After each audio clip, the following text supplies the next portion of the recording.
ಧನ ಎನ್ನ ಧನ ಎನ್ನ ಮನ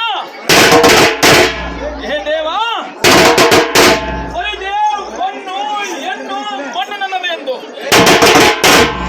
ಬಾಯಿ ಬಿಡುವ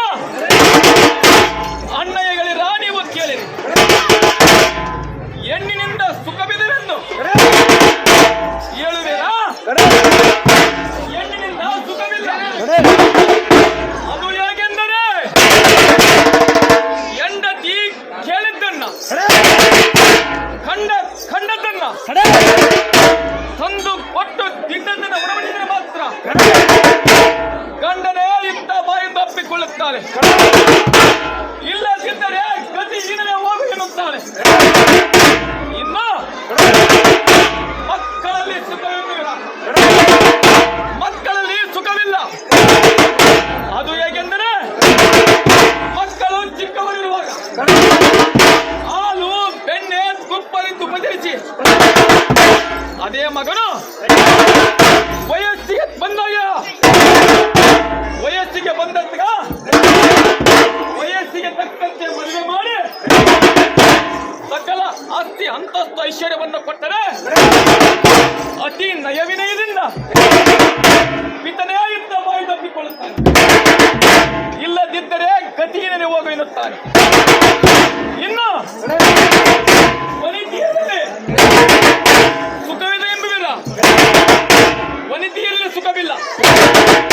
ಅದು ಏನಂದ್ರೆ ಏ ದೇವ ಕಟ್ಟಿಕೊಂಡವಳ ಕಡತನಕ ಇಟ್ಟುಕೊಂಡವಳ ಇಡತನಕ ಎಂಬ ನಾನು ನುಡಿಯಂತೆ ನಿನ್ನಲ್ಲಿ ಹಣವಿರುವ ಮಾತ್ರ ನಿನ್ನಲ್ಲಿ ಹಣವಿರುವುದಕ್ಕೆ ಮಾತ್ರ ಬಾ ನನ್ನ ಪ್ರೇಕೆಯಿಂದ ಬಿಗಿದಪ್ಪಿಕೊಳ್ಳುತ್ತಾಳೆ. ಇಲ್ಲದಿದ್ದರೆ ಗತಿಹೀನನೇ ಹೋಗು ಎನ್ನುತ್ತಾಳೆ.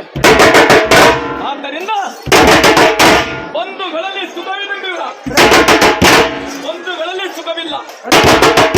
ಅದು ಹೇಗೆಂದರೆ ನೀವು ನಿಮ್ಮ ಬಂಧುಗಳಿಗಿಂತ ಸಕಲ ಆಸ್ತಿ ಅಂತಸ್ತು ಐಶ್ವರ್ಯ ನಿಮ್ಮಲ್ಲಿದ್ದರೆ ನಿಮಗೆ ಸಕ್ಕರದ ಗತಿಯನ್ನು ಕೊಡುತ್ತಾರೆ. ಇಲ್ಲದಿದ್ದರೆ ಈ ಪಾಪಿ ಕಣ್ಣಿಗೆ ಕಾಣದವೆಂದು ನೋಡಿ ನೋಡಿ ಸುಮ್ಮನಾಗುತ್ತಾರೆ.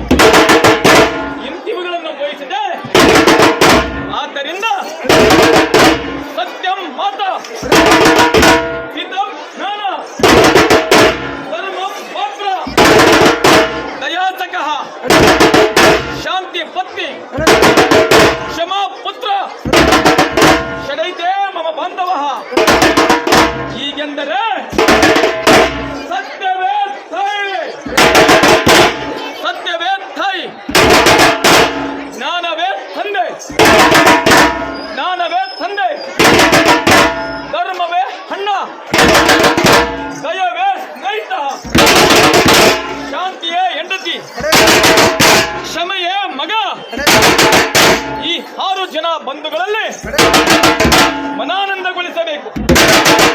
ಕನಕ ಭಂಡಾರವು ಸಕಲ ಸಂಪತ್ತುಗಳು ಕಣ್ಣೊಳಗಿನ ಗಂಟೆಂದು ತಿಳಿಯಬೇಕು. ವನಿತೆಯರನ್ನ ಮಾತೆ ಎಂದು ಪರಿಗಣಿಸಬೇಕು. ಮಕ್ಕಳ ಮುಂತಾದವುಗಳನ್ನ ನೀರ ಮೇಘಲ ಗುಳ್ಳಿ ಎಂದು ತಿಳಿಯಬೇಕು. ಅವರು ಬಿಡಿದು ಗುರುವ ಕಂಡು ಸರ್ವ ಆಶೆಯನ್ನು ನಿರಾಶೆ ಮಾಡಬೇಕು. ದುರಿತ ಪಾಪ ಎಂಬ ಕತ್ತಲೆಗೆ ದಿನಮಣಿಯಾಗಿ ಜನನ